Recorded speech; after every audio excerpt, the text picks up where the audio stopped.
even with the larger chains, it's sort of always started as more of a grassroots effort, if you will. It's one or two people who were really invested in comics and building it up, and they sort of reach as you say, it's regional, and it's regional for a reason, because those two people sort of have a sphere within which they can work at a reasonable level as a couple of people operations. Where you haven't seen it grow, I think, is there hasn't been sort of that investment in really taking it to the next level. And that does take sort of a different skill set than opening X number of stores within driving distance of your original location. It's a different scale. And, finding somebody to really invest in building that scale.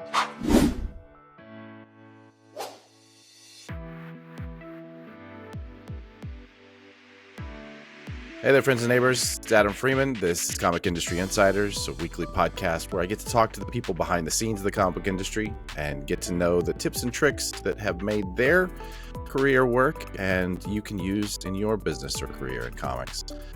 This week, we are talking to a very special guest, a man named Kurt Hassler, who is the founder and head of Yen Press. And has been on the forefront of the manga revolution in our country since he began as a bookseller in a bookstore and worked his way up to where he is. He talks a lot about manga. He talks a lot about what it takes to build that kind of company. But I think the most fascinating thing towards the end is we got into the fact that he is quietly building one of the largest chains of comic shops in the U.S. They are called the Manga Spot, and he's going to have 10 by the end of this year. So stick around. I think you're going to really enjoy this one. All right, everybody. Kurt Hassler. This week's episode is brought to you by our friends at Manage Comics. Are you tired of outdated, clunky software running your shop? Manage Comics is the modern solution for comic store owners who want a smarter, easier way to manage their shop. It's built on Shopify, the world's #1 e-commerce platform. With an integrated POS system, Manage Comics saves you time and makes more money by giving customers the power to manage their own subscriptions. Upgrade to a simpler system that works for you, not against you. And I'm going to go off script in here and say, I love Manage Comics. There are other solutions out there that are also really good, but there's a reason that we're so close to Brian Garside and work with him and his team. Manage Comics is a really wonderful tool for any comic shop owner. You should join their next webinar and see the difference for yourself. Visit managecomics.com/webinar today. And make sure you told them that we sent you. Kurt, welcome to the show. Well, thank you very much. And if I can take a minute, I've got a brief title change to apprise you of. I was recently given the title change of president of Yen Press and happily handed the title of publisher over to our former deputy publisher and editor-in-chief, Juyun Lee. So I want to give her credit for that. Look at that. Well, congratulations. That's president. I don't know why you would want that thing. It's just a title change for me. I'm very happy to hand off the title publisher. Publisher was one I was aspiring to for a while, so I was happy to see that change hands when it did. I'd love to dig into that. Somebody asked recently, I think it was on LinkedIn, and I had an answer that people disagreed with, and they all had answers I disagreed with. What does publisher mean? That is actually a good question because it's going to change depending on who you ask. For me, publisher, the job responsibilities can change, but the real heart of it to me is sort of maintaining and developing the heart and integrity of a particular publishing list. At the end of the day, I think that's really what it is. It can be budgeting. It can be, there's all kinds of roles and responsibilities. president is much more like I have the financial responsibility and sort of the corporate responsibility. Publisher is really about the list to me. And some people will argue with this, but really what you're publishing, the decision making around that, the guiding principle of what you release, to me is at the heart of what the publisher is. Yeah, I definitely can see that curation of what is the voice of that publisher. I Yeah, I love that. I mean, love that take. a business role is a business role, but publisher just Right. it's a little more special than that, and I think it has a very particular meaning for any publisher. You know, that publisher should be at the heart of what the business means, and Right. that's why I think it's a particularly special title, and I'm very happy to pass that baton. So. What is the I'm sorry, who is the new publisher? What was their name again? Her name is Juyun Lee. She's been with Yen really since we started, so almost 20 years.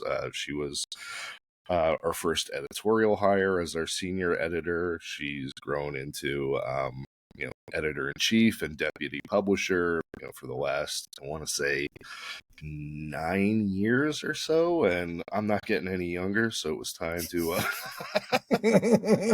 get somebody else ready to fill the shoes and round her out in terms of yeah. No, I will. I think some of the best advice I ever got from an executive was to always be training your replacement. exactly. Right? You're Yep. always looking to build up someone from below so that Yep. you can move up. Right? Well, I don't know that I need to move up. There's not much less up. The president. At some point, move aside. How would you, this is a really interesting topic I didn't realize we were going to be getting into today. How long ago did this transition happen? It was literally just the beginning of this year. So, okay, great. No reason you would have known. Probably should have given you a heads up before. No, it's totally fine. It's given us such a great early conversation here. What would you say that she has? I mean, because what you're saying, and it's interesting that it kind of dovetails into what my definition of that role was. But what you're saying really is about curation and choice and taste and understanding, right? Would you say that there's been a transition of that voice and change, or are you two so in line that it's basically, We have been doing this so long together, and really at the front of pretty much every acquisition Yen has really ever done, with precious few exceptions. We wouldn't even need to talk about titles to know what we think of them, or whether we agree, or what one likes versus what I can look at a title and say, oh, Julian likes this, and she can look at a title and say, oh, Kurt likes this, and we're always, from our different perspectives, in agreement as to the reasons why. But it's also, I like to say, when I started Yen, my role did not change that much from my former job, which was as the buyer for graphic novels and manga for Borders Books and Music and Walden Books.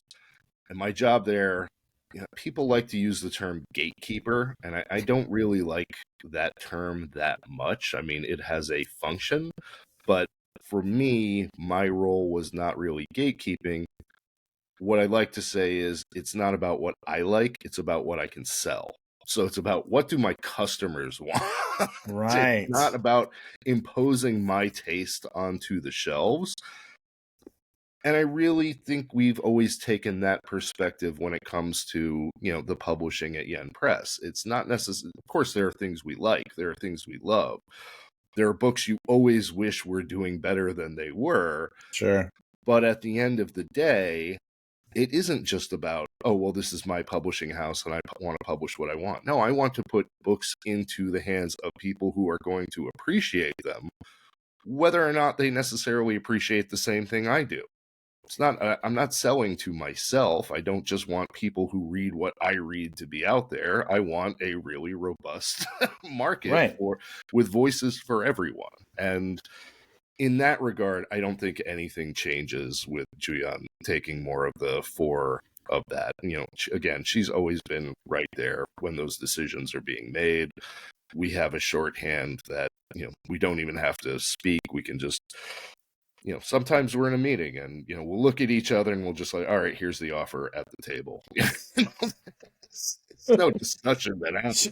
She knows that when the eyebrow goes to here, it's Yep. this much. When the eyebrow goes to here, it's that much. Exactly. Yeah. I get that.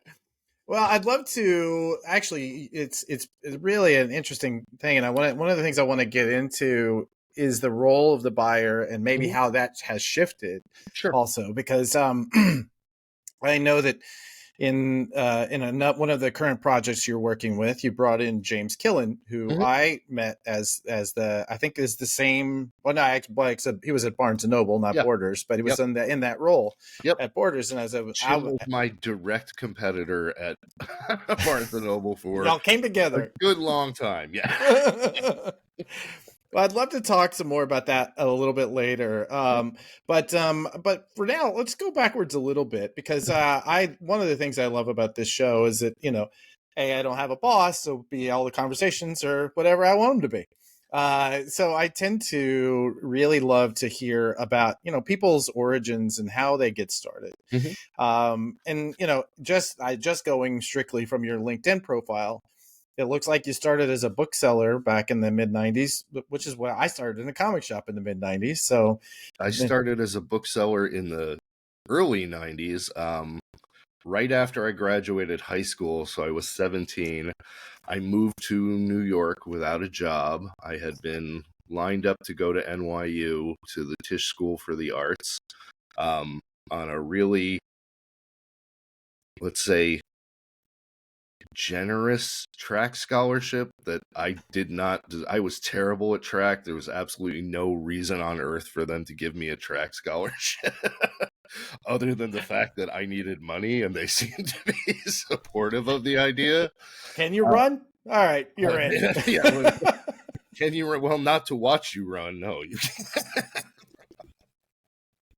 If knocking every hurdle over was the sport, I would have been excellent at it. If that was the actual goal, then I would have been a gold medal hurdleist. Sadly, it wasn't, but he set a new world record in the hurdle breakdown. He did that one twice somehow. I don't even know how. So I had been supposed to go to Tisch and the scholarship was crucial to it. Unfortunately, my senior year, I was bitten in the leg by a wolf spider 3 times. Really messed up my leg. And I lost my scholarship. So I just ended up in New York with no particular plans and ended up working at Doubleday. So that was my first post-high school job, was clerk in Doubleday bookstore on Fifth Avenue. That's really, I don't know. This is one of those kind of first date, kind of getting to know you kind of coincidence things. But I legitimately had a summer where I was a roofer in Texas for 3 years. And over the summer of my 17th or 18th birthdays, whatever those years were, I was bitten by a wolf spider and laid up for like 2 months. Yeah, they suck. They're not pleasant. No. And like the thing just swelled. Oh, it's gross. Oh yeah, I could see the venom going up my leg.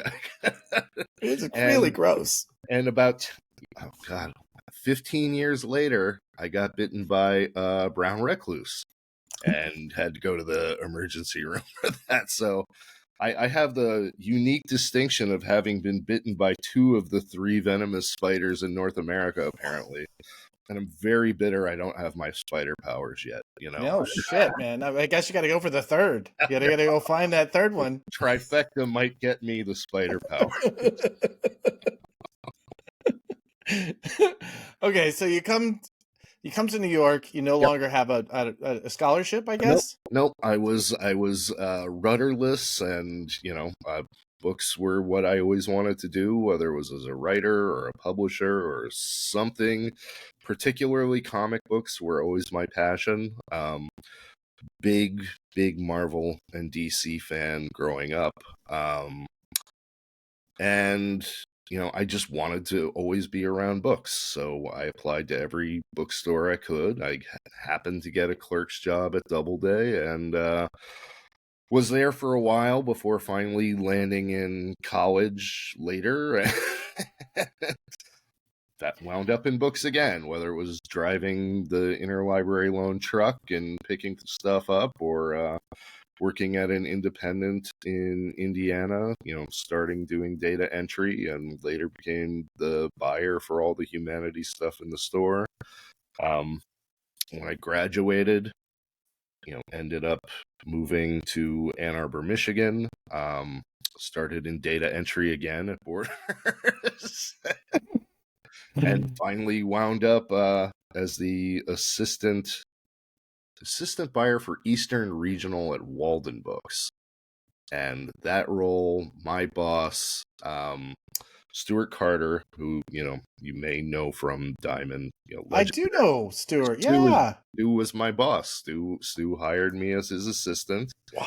Stu What had a been sweet man Stuart Carter is. one of the nicest people you will ever meet. I mean, Seriously. truly, it was my distinct pleasure to get to work for him. And because he's a huge comics fan, he let me, take the lead on buying graphic novels for Walden Books. And it was just a joy. It was a pure joy.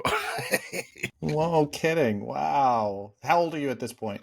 Oh, I would have been started working probably around 24, 25, something like that. Okay. But yeah, and it was funny because one of the first challenges Stu and I had after because he had not been buying the category for that long. It sort of had transitioned for a while, and it wasn't much of a category at Walden Books. It was really a spinner rack with, 4 sides of floppy comics and 1 side of graphic novels, and I think like 4 of them were Star Wars and 1 of them was Watchmen or Dark Knight Returns. Depending on the week, Yeah. I'm sure. I mean, it just was not much of a section. So when we were What year is doing this, you think? Kind of put it geographically? This must have been 98 or 99. Okay. Okay, yeah. And we were doing our, budget presentation, and the first thing they said when we walked in the room is, well, we want to kill the graphic novel category. It's pointless. There's nothing to it.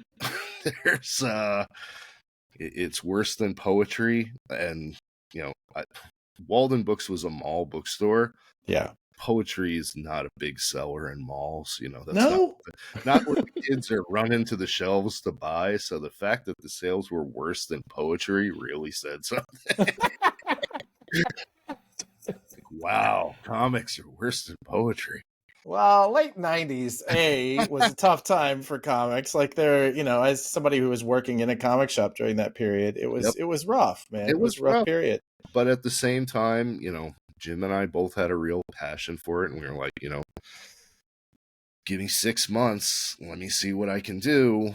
We went heavy after early manga. I mean, that's what turned it around. It was the early Sailor Moon releases and some Dragon Ball, and getting behind that stuff worked. And it was around the same time Cartoon Network was ramping up with their Toonami afternoon programming block, and having that stuff on the shelves made a world of difference. And it went from being arguably the worst category in the store at the time when I took it over, and to being one of the largest categories when I left. So some stores, 20 to 25% of their sales were coming from graphic novels, which was phenomenal. Yeah, no kidding. Yeah. Wow. Yeah. And that was, I can definitely see that was definitely smart tack during that period. Um, uh, I mean, Walden Books was like everywhere Yeah. when we were, when I, growing up. I would say they were synonymous with like a local bookstore. Oh yeah. I mean, there were at one point well over 1,000 Walden bookstores across the country, and it's a shame because just when you look at how many stores are not around now between Borders, Walden Books, the B. Daltons. I mean, there's just so many chains that have closed over the last 20 years. It's difficult for the industry. I mean, Yeah. it's one of the big challenges I think that the business as a whole faces. It's great that comic shops are relatively stable, but they're not everything and they're not everywhere. And Right. just getting product in front of people is a world of difference in how it sells. You know, online sales are great, but online is not really great at introducing people to new things. You know, it's great if you know what you want, and there might be a couple recommendations on the page, but it's not where people go to discover things. And that's pretty clear. And if you look at what they're selling relative to the rest of the business, discovery just doesn't happen in the same way as it does at a bricks and mortar store. That is interesting. I suppose that does make a lot of sense. If you think about discoverability for digital content, happens best in its native, like where you're consuming it. That's where Yep. you're going to discover it. Yep. Right. You're not going to discover your favorite, I don't know, flavor, online. Yeah. I'm not going to go and buy a new salt because of the write up of the Exactly. metadata. Right. I mean, that's exactly it. It's great at very targeted thing, but you really kind of have to go into it knowing what you want. Yeah. You know, that's when it is most efficacious. I know what I'm looking for. I can find it easily. I can have it here tomorrow. That's great. But if you don't know what you're looking for, who really spends that much time just randomly browsing for things, looking at a cover online? Whereas picking up a book off the shelves that's been faced out or recommended by a bookseller or a comic shop, employee who's telling you, "Oh, this is great. You have to read this." That's a whole different kind of experience. I have a pet theory that if we can ever come up with the name for the comic book bookseller that is the same level as barista, like if we can figure out what that word is that says that person who like can curate and teach you and to help you discover and hand you that thing. It just doesn't. I can't find it. I've been trying for like years at this point. That is a challenge. It used to be nerd, but I don't think that works. I don't think that works anywhere. Damn it! They co-opted our nerd word. Jerks. Well, maybe the geek store took it from us. Yes, that could be it. That could be it. Well, so you're giving me so much I want to come back to. So I don't want to lose the narrative here. So you're a buyer at Walden Books. At what point do you make the transition? I guess the next big step would be into Borders, right? Well, it's weird because Borders and Walden were the same company. Okay. Right. Two chains that I want to say, I never remember, was it Sears or Kmart? At one point, one of the two, Sears or Kmart, bought both of them, owned both of them, and decided they didn't want to be in books anymore. So they got rid of both, and they stayed together. They were two separate entities that merged into one big bookseller. But they ran on completely different systems. They had different buyers, so they functionally operated as two different entities, even though they were under the same company. So I had my buying equivalent on the Borders side, and at one point I just said, look, I'm killing it over here with the comics and the manga and the graphic novels. I would really like to do both. I can do more if I'm running both. And they called it enterprise buying, so it just wasn't common. I was one of the first who was buying, so I would literally buy one book on the Walden book system and then have to go over to another system and buy the same thing on the Border system and do those allocations. It was not an efficient process. I would not imagine so. But it was very gratifying in many ways. So, yeah, and we did increase borders, quickly. Well, excellent. So how do you make the transition from buying to publishing? Because not everybody does this. No. I mean, this is a rare move. It's not necessarily buying to publish. It happens more than you would think. It wasn't uncommon. It's just not necessarily buyer to publisher. But booksellers from major chains moving in and out of the New York publishing houses, not really that uncommon. Gotcha. Usually in sales roles because they're accustomed to it. They know Makes what a good sense. salesperson is. Yeah. You know how the interaction goes because you've been Yeah. on one side of it. Yeah. And some of them go into editorial. I mean, some of my former colleagues, again, went to major houses and, made quite the names for themselves in editorial. It was fairly unique that I was starting an imprint from scratch, and it wasn't me alone. I was working with, do you know Rich Johnson? You know Stu, so you must know Rich. Yeah, I know Rich. Okay, so it was me and Rich starting up Yen Press at Hachette Book Group. Was a interesting time, interesting acquisition. The day we started, our new boss found out we existed. They decided to set this whole thing up, and I moved out from Ann Arbor, Michigan to Brooklyn and showed up in the office and met our new boss who had been on maternity leave. And when she got back, she was like, well, here's this new thing, Yen Press. Go for it. Go run it. So we just sort of showed up, carpet bags in hand, like, we're here. Okay. Okay, yeah. But it was, I mean, manga was thriving at the time. It was before the big, market crash in 2008. Yeah. It was, timing-wise, seemed perfect.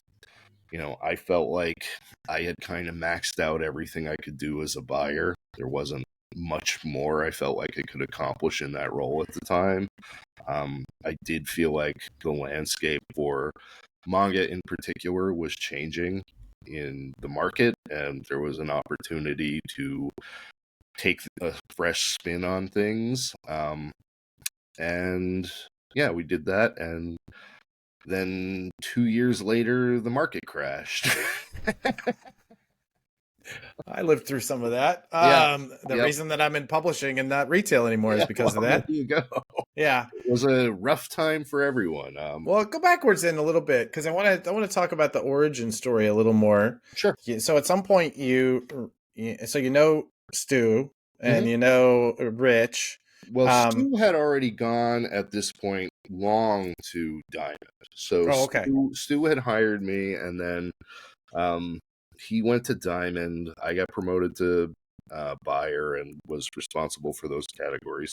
Rich had been selling to me for years, so we knew each other very, very well. He had been at DC Comics for the longest time, and that kind of fell apart, and he was looking for something new. I was considering what my options were, and it just dovetailed nicely into conversations around, like, well, what can we do together? We're not totally incompetent people. We ought to be able to figure something out here. Yeah. Well, so just a bit of shopping around, and we found the right spot at Hachette. Right on. That's excellent. So you guys get Yen off. What would you say, obviously you're hitting at the right time, but what are some early indicators that you really have something? Well, I mean, that's tough because we started the end of 2006. That was when the company was founded. Our first books didn't publish until fall 2007. And then literally the market crash happened in 2008. So it Oh was yeah, a rough couple of years. yeah. I mean, for us, the big indicator of success, we made early inroads with Square Enix in Japan. I mean, they were, one of the major publishers that hadn't really found a home for North American publishing yet. Um, they had had a few books published in North America, most notably Full Metal Alchemist, but they just hadn't really sort of found their North American partner. And I had known them I knew most of the major publishers in Japan at this point, just because we had been so dominant at Borders in the manga market that they came to know my name when they really didn't understand what a buyer was, or the market works very differently in Japan than it does in North America. So, I've heard they, this. they would hear stories about, oh, well, why didn't that sell in big? And they're like, well, Kurt didn't like it. The buyer didn't like it. And they're like, why does this person get to decide? Who is this? What is happening? Because in Japan, they basically tell the retailer, this is what you get. I mean, Yeah. the retailers are kind of on a sadly lower rung in terms of power structure, and it goes publisher, distributor, retailer, and they're kind of told this is your allocation, this is what you get. So the perspective that they should just be able to put whatever they wanted into the stores was somewhat shattered. Because of that, I had gotten to know a lot of the publishers in Japan by this point. So Square Enix was one of the early conversations, and that was, that was probably the key thing where it's like, okay, this was one of the things we needed to happen to make this business work. Right. It was Right. I mean, having those relationships is crucial to, at the end of the day, licensors in other countries depend on the licensees internationally, and it's this sort of symbiotic relationship. If you don't have those working relationships, it's very difficult to make the business work. It is. It's one of those things I think that surprises a lot of young people as they get involved in careers. I'm sure anywhere, but especially in publishing, is how much of those relationships are the work that you're doing. Oh yeah, right. It is this interaction. Yep. That is the work. Yeah. Everything else is just about filling out paperwork and getting details. Lying about numbers or it comes down to what is the level of trust I have with this person? Are they going to be true to what they're telling me? Can I believe that they're not just blowing smoke up my ass this whole time? And that is the foundation of any good working relationship. Is you have to have a good rapport with somebody and a level of trust for anything like that to work. Amen. So at some point, the publishing arm, I don't have this detail in my notes, and I thought I did.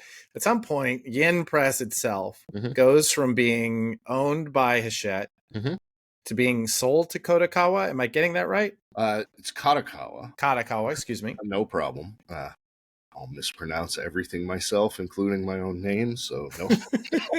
Listen, Mr. Hustler, I don't know why that would be a problem. I can tell you why, because I was just at London Book Fair, and apparently there was a Kurt Hessler that I lost my room for a minute there because Kurt Hessler in the hotel. So what happened was, we had been, a wholly owned imprint under Hachette. We did not exist as a separate company. We were just an imprint under Hachette's publishing. And we had been doing extremely well at this point. We had gone from starting from scratch to being one of the largest manga publishers in North America. And, at that point, Kadokawa was looking to be more involved in their international business. I mean, the manga publishing industry, particularly in print in Japan, it's not a secret, has been on the decline for a couple of decades now. And the international revenue is becoming increasingly important to everyone there. So, like many other publishers, they really wanted to have a more active hand in the foreign markets, and the North American market is, one of the biggest. So, Right. and it makes sense. So word went out that they were looking for, something to really put a stake in. We happen to be their largest licensee. In this market, we had more of Kadokawa's titles, so it was a very natural conversation.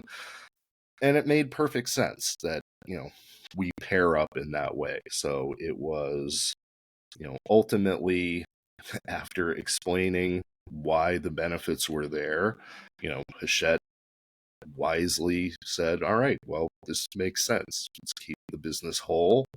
We'll make this a joint venture and a partnership. So Kadokawa owns 51%. Hachette continues to own 49%, handle all our sales and distribution. Wow. Okay. Yeah, it's been since 2016, I think that deal was closed. So That's an interesting dynamic, though, isn't it? I mean, you're it's unusual, certainly. I'm not aware of quite a similar situation, at least not in comics, where something went from being a wholly owned entity to spun off as its own entity to be sold into a joint venture ship, if you will. yeah. But it Yeah. made sense. I mean, it really made sense because, yes, Kadokawa could have started something from scratch, but then all the licenses live in, they're broken up. So keeping the family whole, as it were, made a lot of sense.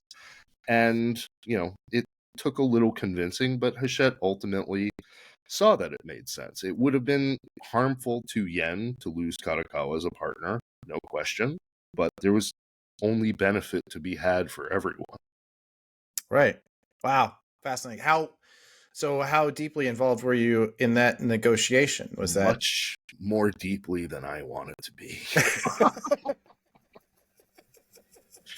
It was a long 2 years of discussion. I find that to be really interesting because there's nothing really in your background that would. I mean, we're talking about something that I would imagine ended up being a pretty complex deal. Oh, yeah, absolutely. No And we're talking about two big corporations, Mhm. each was with their own army of lawyers Yep. and their own executives who have their own agendas. Yep. And somehow you end up with a deal where they're basically not 51-49, but almost Mhm. 50-50, right, between these two. Yep. And you essentially become, it sounds to me, like the go-between, right? Yeah. I mean, I in many ways still am. I mean, I'm employed by Yen Press's board. I'm a member of the board, and in that way, I'm like the tie-breaking vote between the two, if it ever comes to that. That is fascinating, especially when you consider the size and scope of Yen.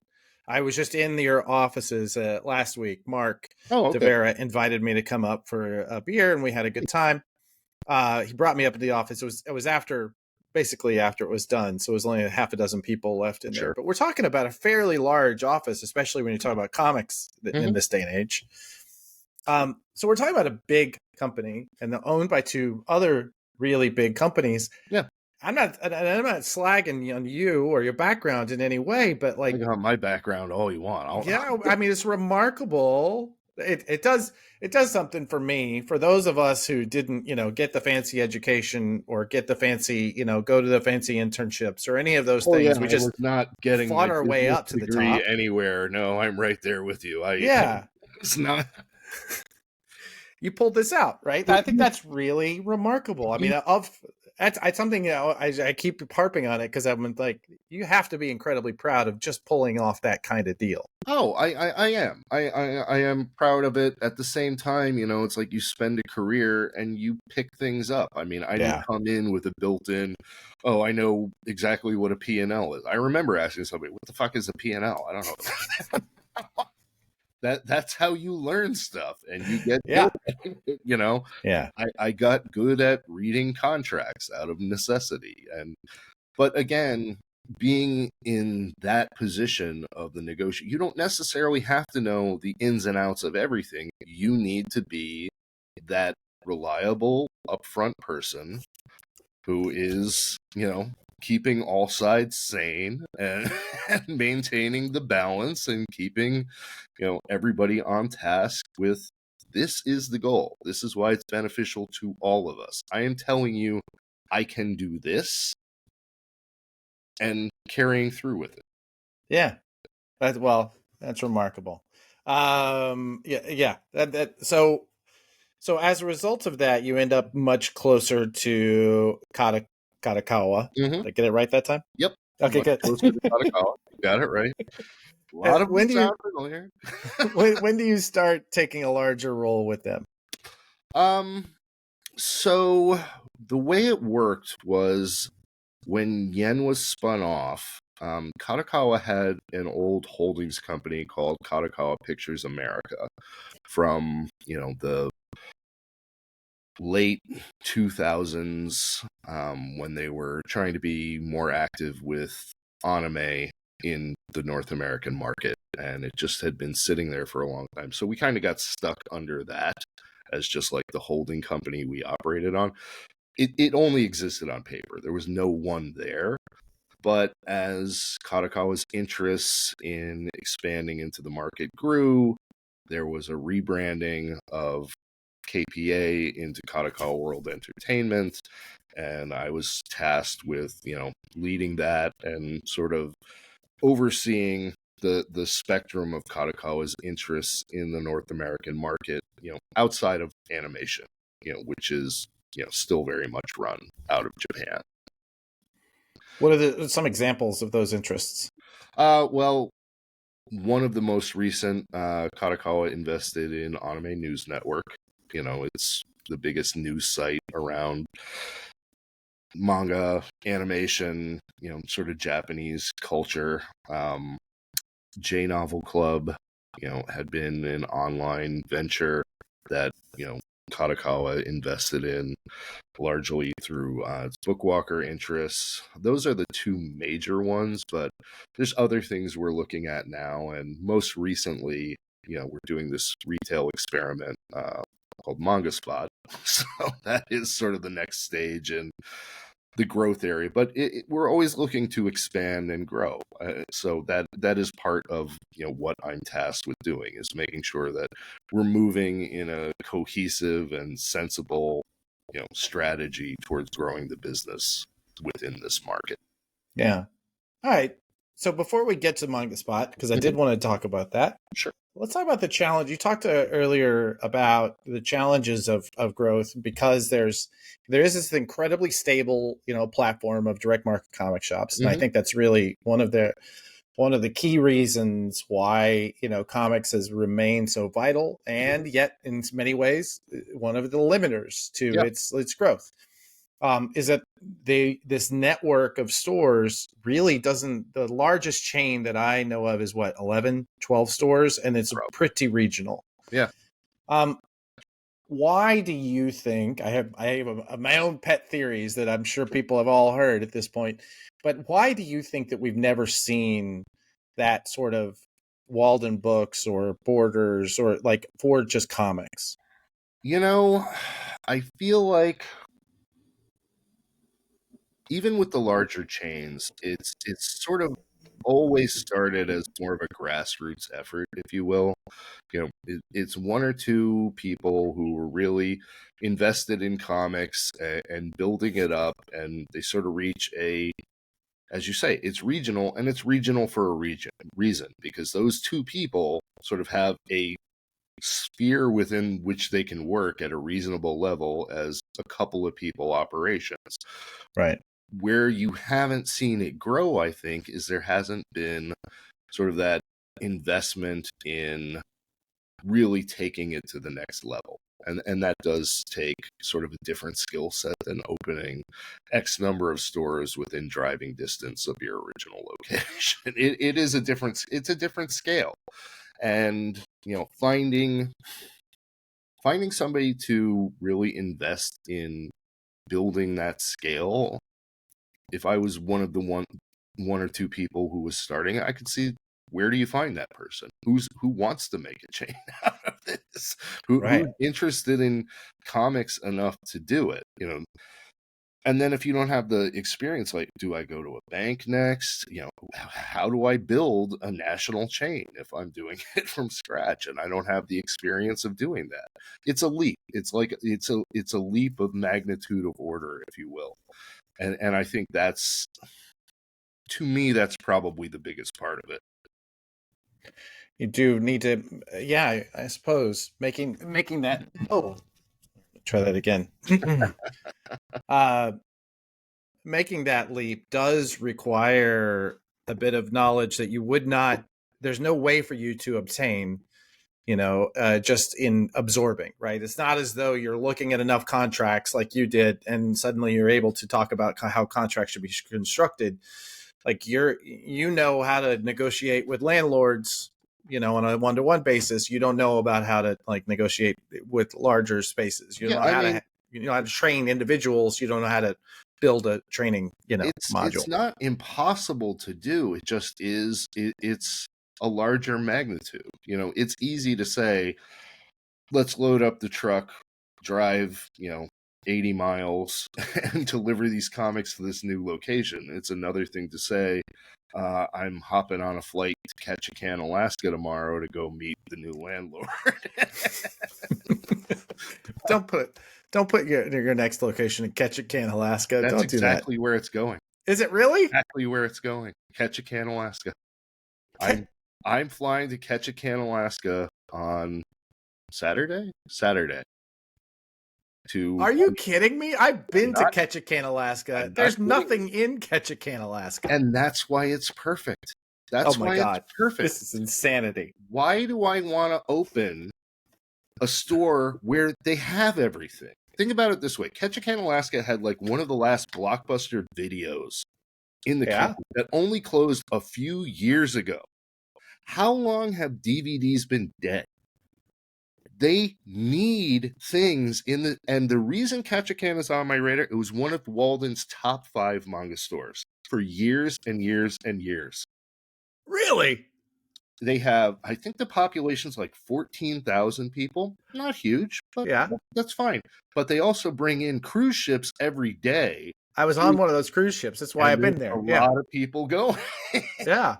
In and out. But the people who live there day in and day out, they need stuff to do too. This is where, and it might not work. I just happen to know it was one of my, and it always stood out to me. I was like, the fuck is Ketchikan, Alaska? Why is this always on my sales report? This is incredible.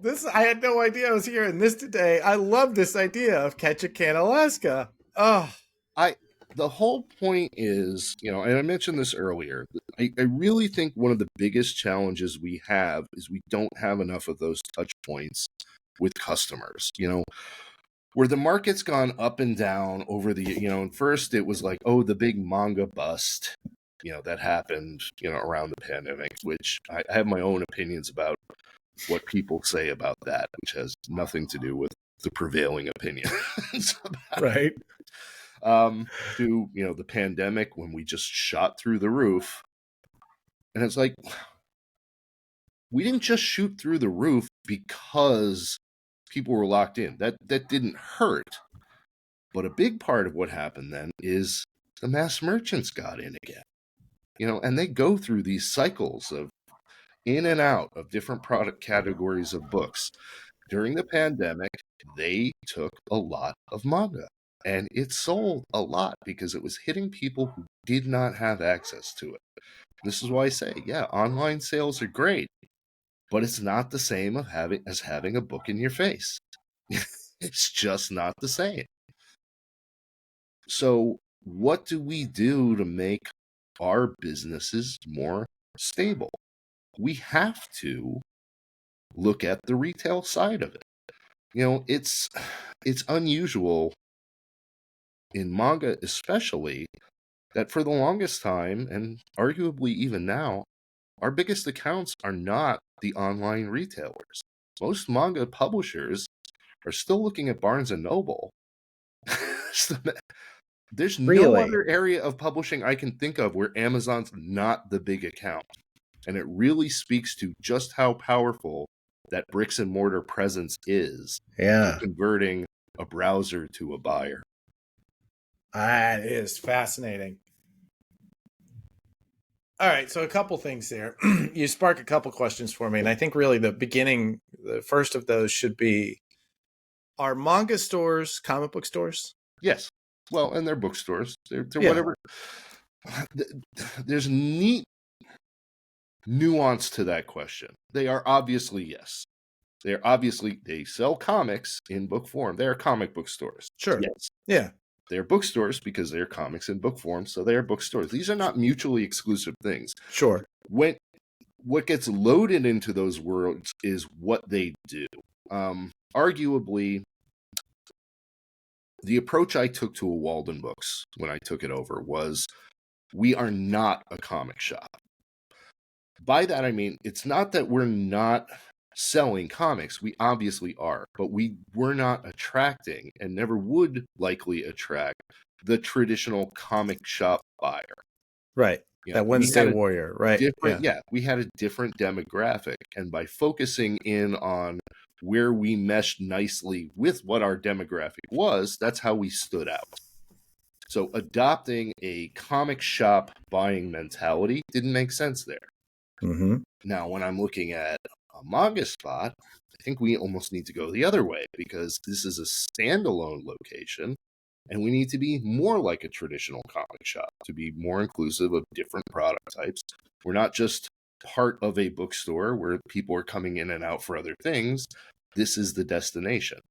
So when I talk about it in that way, I'm more talking about the demographic mentality as a destination than I am about a distinction of, well, what's a bookstore, what's a comic shop store. It's more about, who are you trying to appeal to? Who do you need to get into your location? Well, so let's talk about then that, and I will say that some of the things that I think of comic shops I think they're pretty distinctive, and maybe let's deal with the manga spot in particular, right? Sure. Is there one location, or is there multiple at this point? No, we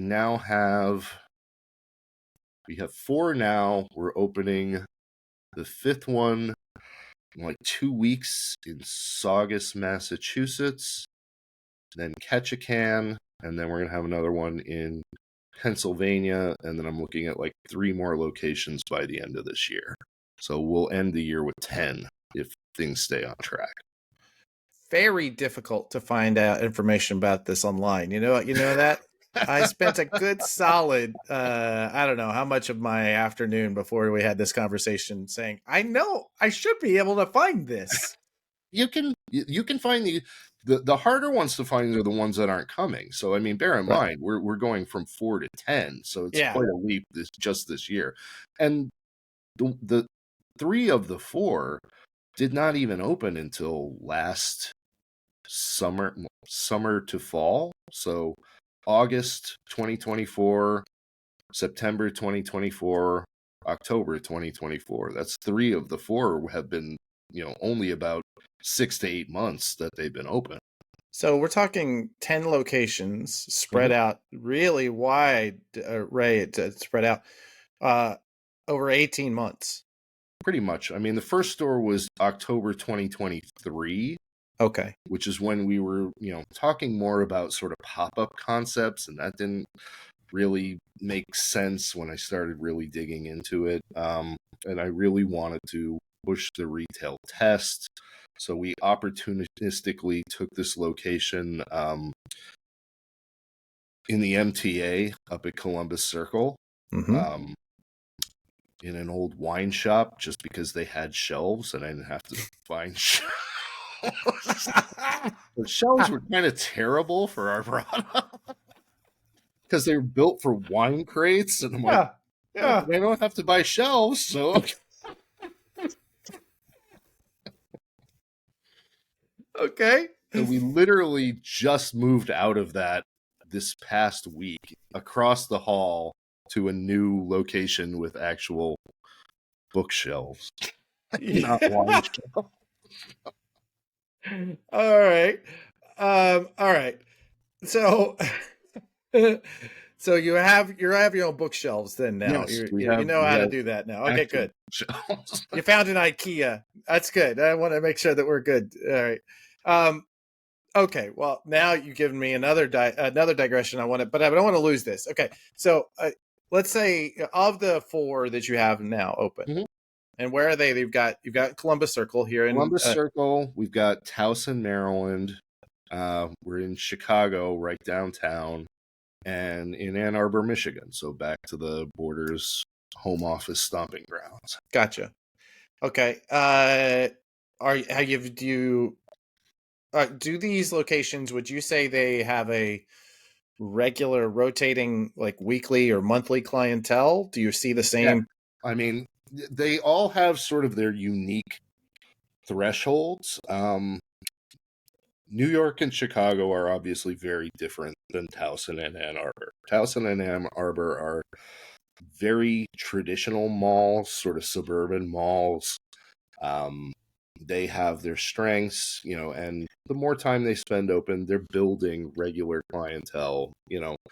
We are still very much in an experimental phase. There is more work to do, and a lot of that work is about product mix. And this is why I say I think we need to lean more into let's operate more like a comic shop, get more ancillary goods in, expand the product mix.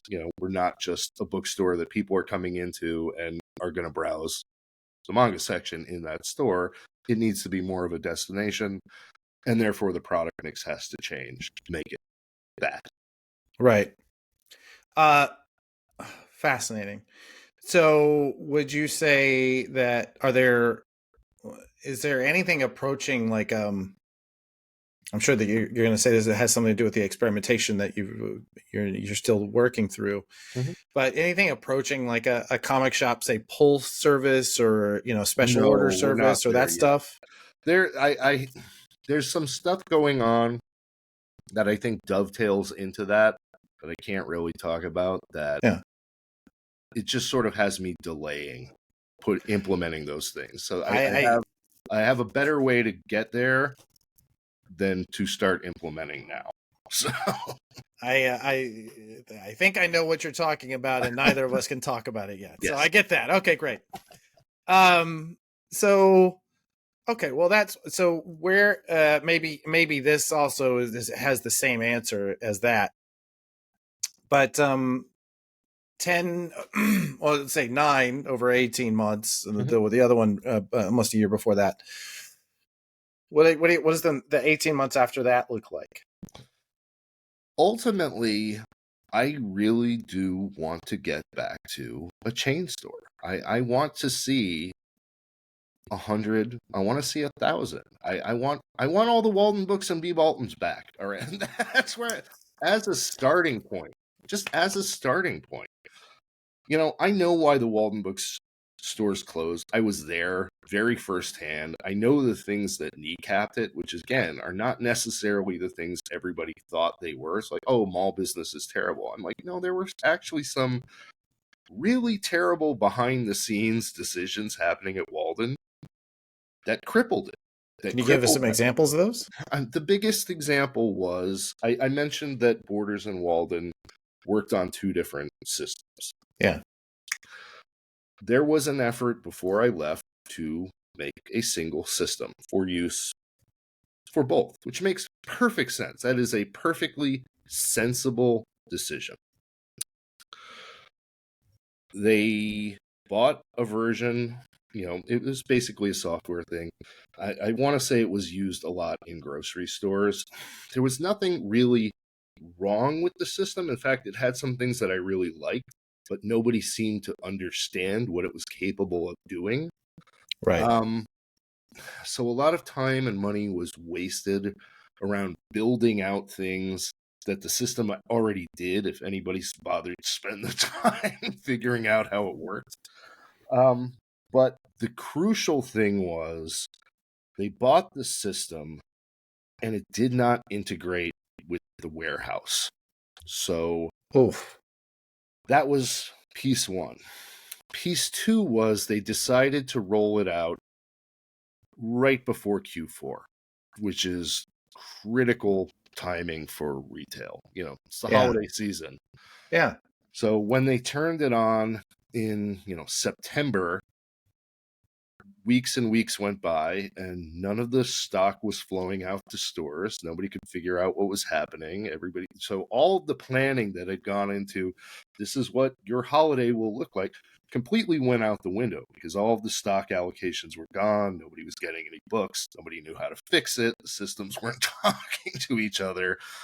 And the solution was, well, just tell the store managers to buy whatever they want. And that it was every kind of disaster you could imagine around this. It crippled those stores through the crucial holiday season, had a new management, and I believe there was a management turnover right after that. That came in and looked at them and, oh, this is clearly a dead business. It's like, no, it isn't a dead business. It's a business that was recently murdered.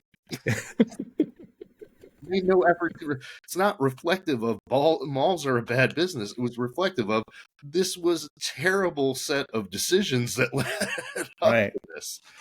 And the solution was just start whacking off, knock off another Walden Books, just close them down and defer to the Borders brand. But the Walden Book stores were the ones that made money.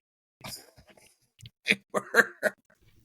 That's really interesting. All right. So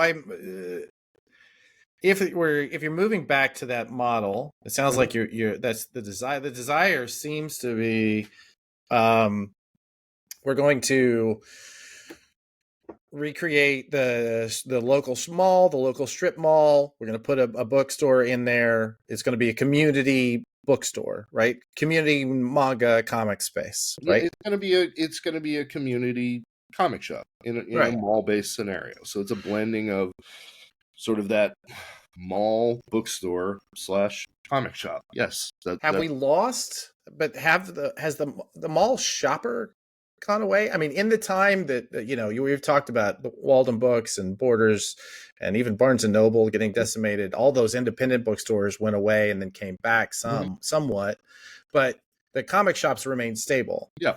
But they remain stable because they're destinations, right? People go to them once a week. You're not dependent on somebody going to, the Best Buy and then coming over here. But here's the thing. Those things don't have to be mutually exclusive. Why can't I make a destination in a mall? And what if I am a destination and I'm benefiting the other people in the mall? If you took one of your successful comic shops and just took it exactly as it operates and plunks it down into a mall with reasonable rents, and that is a destination, isn't that good for everybody? I think it is. I think that the challenge really is the reasonable rents. It's been I've never done it, but I've talked to enough comics retailers over the years that working with mall landlords it's a completely different beast than working with strip mall landlords. I would not necessarily say that. And frankly, a lot of them are the same management companies. Yeah, okay. The other thing is, when you're doing something on scale, you can potentially get some better deals. It's one thing to say, hey, I've got 10 stores opening in the next year versus I have one store. I'm like, okay, I have one store opening. I'm looking at your thing, but I also have another 9 where I might also look at your properties. So how about this is again building that. Right. The economy of scale. Rapport. Yeah, it makes sense. That part of that does make sense. I guess nobody's really done it in so long that it's hard to even wrap your head around. Oh yeah, this is right here waiting for you. Yeah. I mean, look, developers don't want empty space. I mean, it's as simple as that. So as much as, they may want to get more rent out of it, they've also got to be practical and say, all right, it's better to make a little bit than nothing. So yeah, sure. Sure. This is fascinating. I really hope this goes well because I would love to see I hope it this goes roll well out. too. I mean, we're investing a lot in it, but I think it is worth investing in because yes, this is not a new problem. It is the biggest problem most publishers have is we don't get enough face time with the customer. Yeah. We don't. Yeah. You're 100% right, man. I can tell you, as a marketer, my challenge has been, and part of the reason I got involved with ZCN was my challenge is how do you get in front of the audience? Yeah. I mean, where's the time and space I can pay for? Yep. Not to mention like earn or entertain or whatever, but just pay for that space. Where is it? And it isn't there. Look, I mean, ask any publisher what they would rather do. Would you rather pay for a Google ad or would you rather pay to be on an end cap in a bunch of bookstores? I guarantee you they'll go for the physical placement because that is, again, a much better experience with the product than an ad online. That's why people like things like floor displays with a character. It's like, this is the visually stimulating thing that's going to make people come up, take the book off the display, browse through it, and you have a much better shot of having a purchase there than just showing somebody an ad for 2 seconds and hoping they remember it the next time they're in a bookstore. Yeah, no, I 100% agree with that. It's fascinating. All right, well, let's tinker a little bit then with that dynamic, that buyer publisher dynamic, because it seems to be crucial to part of what you're trying to build here. So as it was when I was dealing with Jim, right? When I was at Valiant, I would go to Jim once a year or so, and we would say, here are the 5 or 10 things that we're pushing out this year, and we want to make sure that you're on board, and here's the budget we can spend, but here's the stuff we'd really like you to buy without the budget and all that stuff, right? We'd have that conversation. Yep.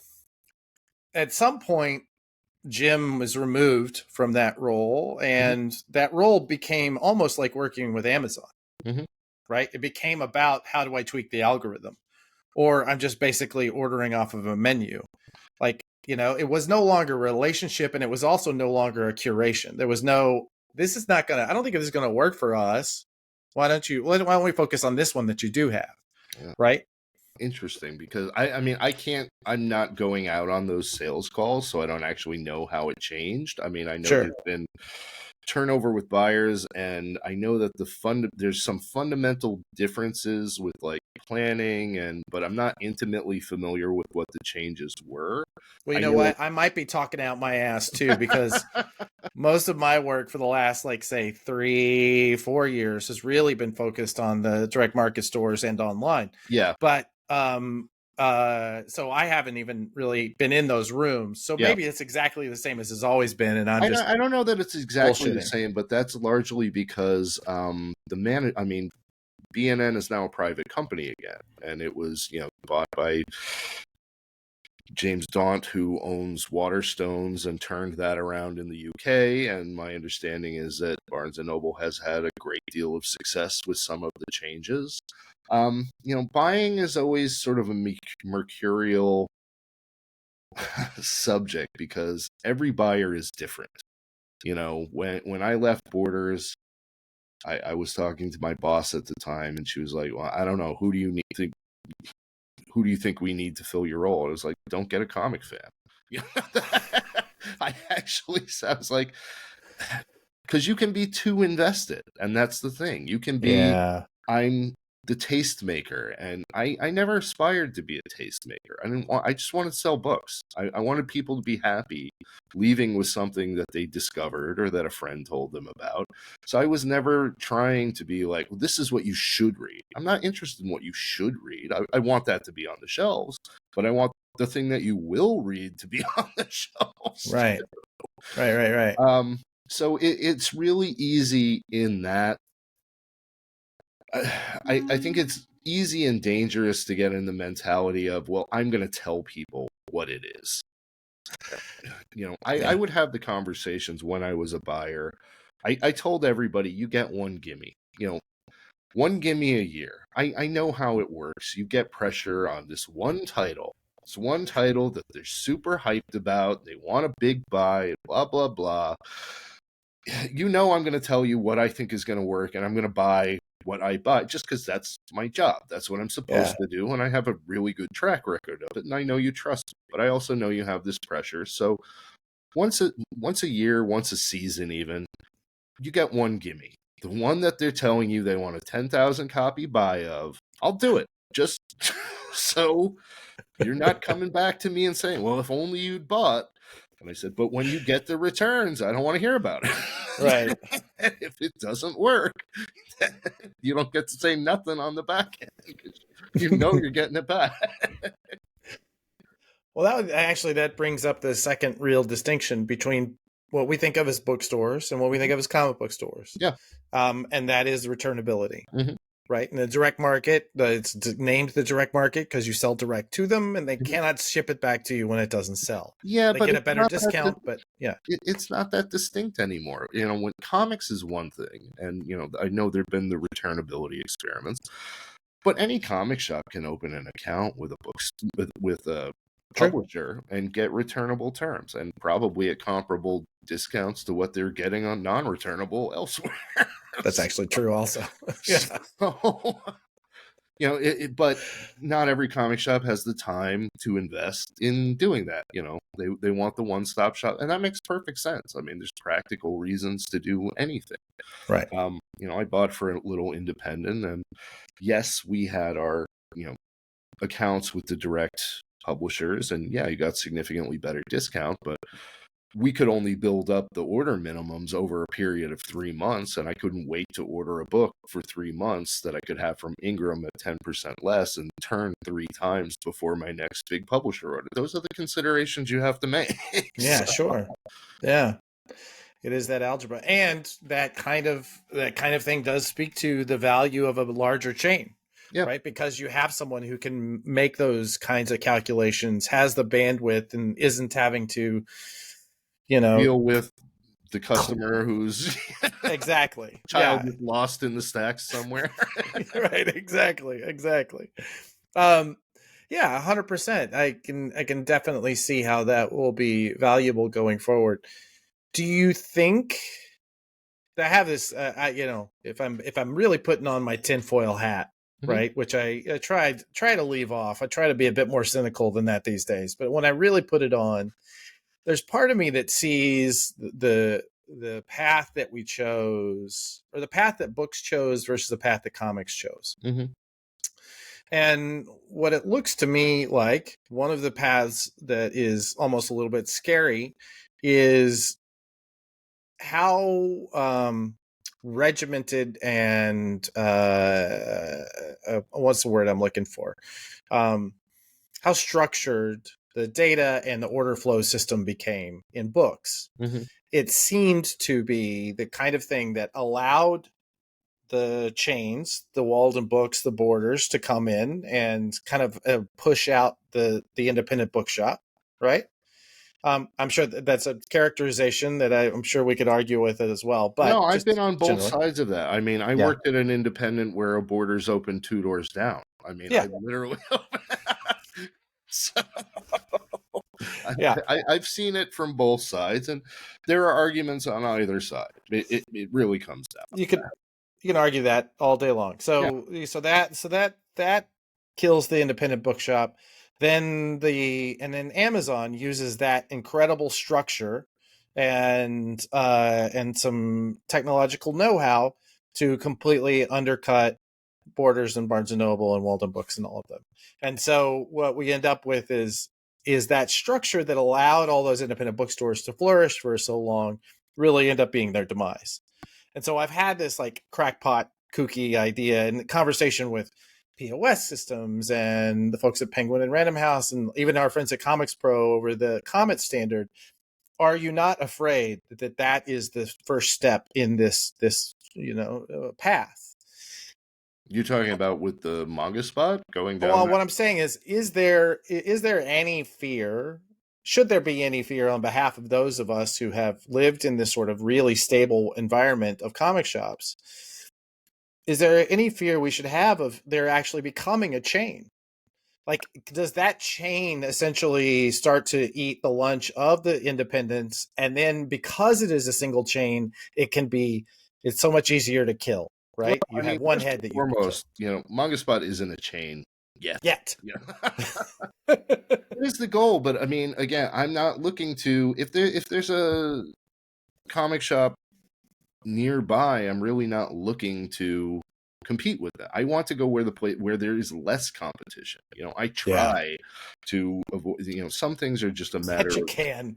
yeah. I mean, who am I competing with in Ketchikan? Really? Really? Is there a fish comic shop that I don't know about? Is there a fish cursing my name somewhere? I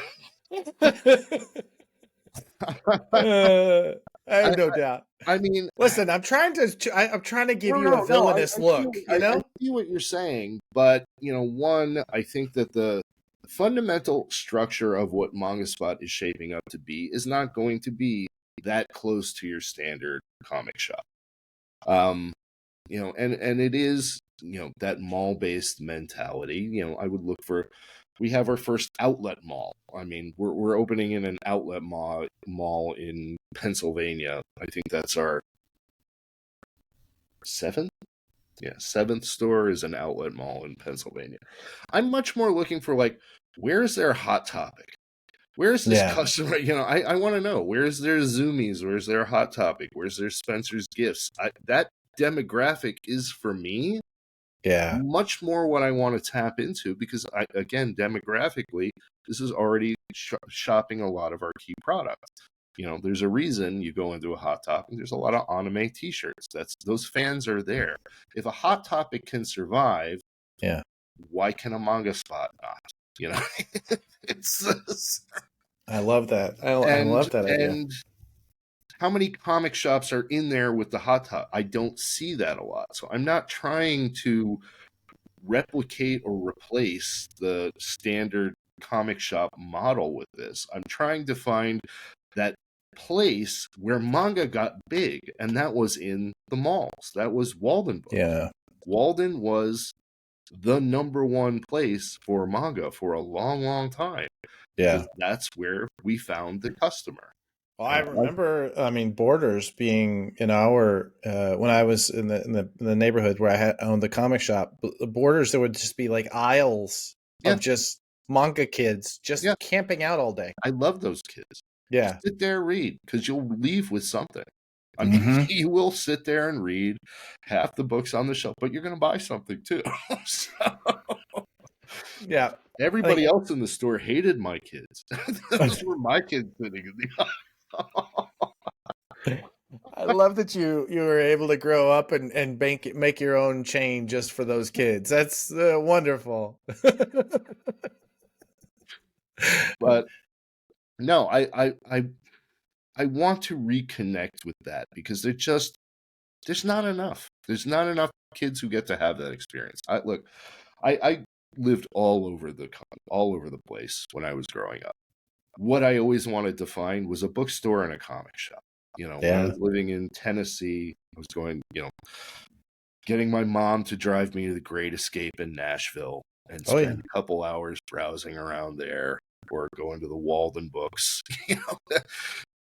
but two separate experiences. There should have been an overlap. Naturally could have been an overlap between me wanting to go, find Terry Pratchett in the Walden Books, or going the Great Escape and wanting to read, Watchmen or something, but they weren't in the same place. So it's two different destinations. It's two different customer bases, even though there is overlap. So I think it's good for everybody if there's more people being turned on to comics somewhere. Sure. That has been the blessing of, this century, of comics not being reviled by everyone. 100%. We were kids that my God, libraries have comics now. Used to be a dirty word. I mean, in many ways, the bookstores that are thriving, for the most part, have been because they've embraced comics. Yeah, Right? I They all mean, have big book. No matter the size of the bookstore, there was a huge percentage is just graphic novels yeah, these days. Yeah. yeah. It's it is nice to be on at least part of that winning team in, Yeah. in this lifetime. Well, it's an interesting career, and it's funny and exciting to be sort of looking back through a retail lens at things because Yeah, I did that for a long time, and I bet. I had my impact, there, and I've had my impact as a publisher, but as a publisher, I see where the gap is, and the gap is the thing I left to come be a publisher. Listen, I have zero argument there. I think you're definitely onto something. And one of the things I've been saying is about retailers is that they need to start kind of banding together where they can, because it's only going to get more complicated. Yeah. It's not going to get the complication is Wait, not going to what? scale After the down. diamond stuff that happened this year, it's not going to get less complicated? What are you talking about? I thought Oh that. my god. This will place it because I'm not sure when exactly this episode's coming out, but legitimately 2 hours before we went on to record this, it was announced that Alliance Distribution has bought most of those Diamond assets. Yeah, I mean, that's not at all surprising. I mean, it's interesting to see a company of that size. I Oh, think, yeah. Yeah. come in. I think that's once again talking about validating. Like, Yep. there's nothing quite like that. We have not seen a company of that size enter into the comics retail distribution network. Well, how much of it do they continue on with, though? I mean, buying the assets doesn't mean they carry on with the comics component of it. That's true.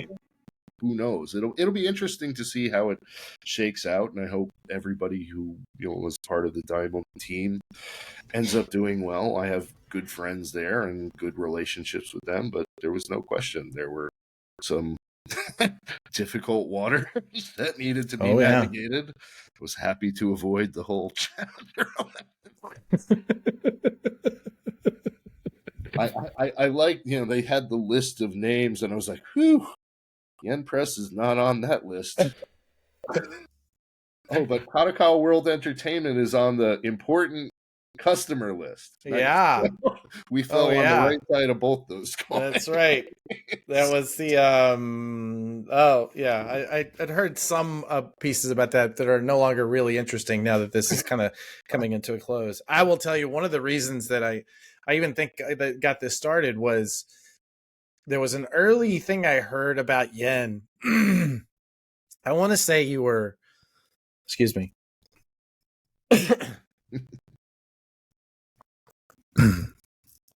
Early in this process, you guys made a move in relation to Diamond that didn't make sense to me, except that you saw something. Mm-hmm.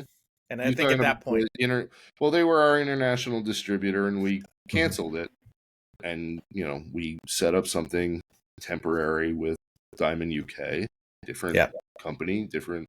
But yeah, of course I saw something. I wouldn't just cancel it, but everybody saw it. We all saw it. Yeah. Everybody saw it. Then when do you move? I mean, what the hell was I supposed to do? Just wait around for the check? No. No.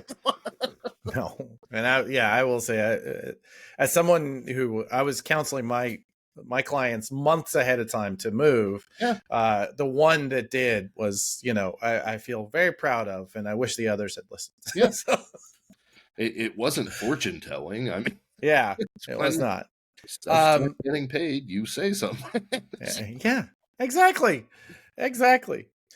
Do you think that move of Universal into this, does that speak to? I mean, obviously, there's a guess for the single issue comics, and that's not really something that you're going to be. I don't know. Who knows? What it sounds to me like all options are open for you. Yes, but looking at Manga Spot, if this chain that you're building, looking at that, do you see that kind of move as a positive? The Alliance thing? Yes. Well, I mean, the fact that there's an interest in the product, of course it's a positive.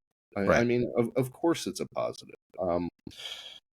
There's clearly an interest in this line of product. You can make arguments about how well or poorly Diamond handled it at various points over the years, but Sure. Diamond should not be underestimated in the positive impacts they had in keeping this business afloat for the longest time. So, amen. All criticism being valid, let's have some recognition for what it is. Yeah. At the same time, there is clearly more that can be done in this category all over the place. And again, we talk about the comic shops. There's no consistency there. There are comic shops that are great manga stores. There are other comic shops that they won't touch manga with a 10-foot pole. And that is part of the challenge, is to make something, you have to have some degree of consistency.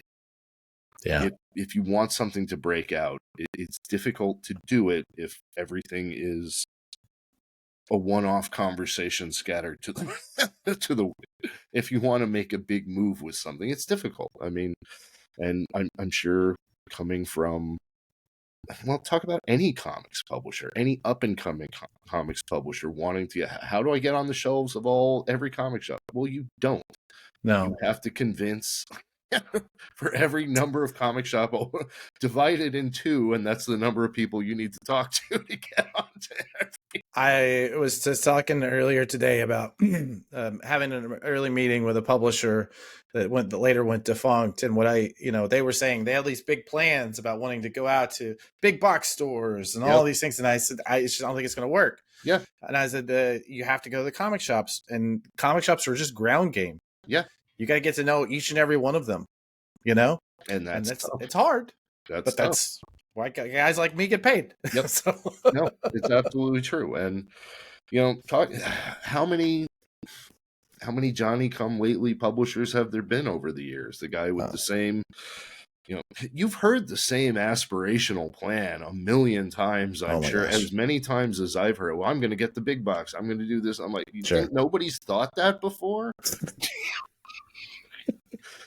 I didn't know Walmart was Walmart. Big. Really? What?